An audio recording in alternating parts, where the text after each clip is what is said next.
Land remains an emotive issue in the country where the pace of reform and redistribution has been slow. The ANC has now joined growing calls for expropriation without compensation.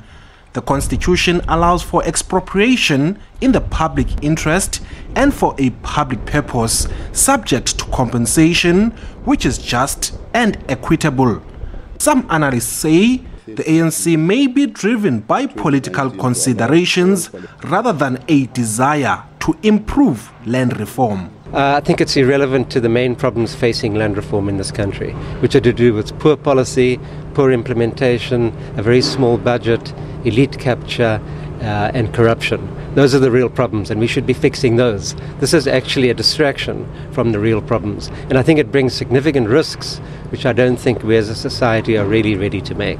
The DA and the Freedom Front Plus have reacted angrily, saying they will oppose a constitutional amendment. In fact, what the DA is saying is to include more people in the economy, you actually need to protect property rights and extend it to as many people as possible.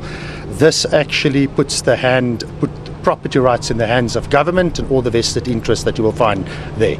Organized farmer organizations say there is no rationale behind the policy. Agri-SA believes it will lead to disinvestment. From an economic standpoint, this is economic suicide. It will kill the economy if we go that route. I know there's certain sustainability investigations that need to be done. From an Agri-SA perspective, we've done all of that. The whole financial system is built on property rights. And that's not just farms, that's the whole economic system. So once you start tampering with that, you're going to lose investors. Investors' confidence is going to go down, and the economy is going to tank. So that's our real concern. The ANC, however, stressed that it should not have an adverse effect on the economy and food security.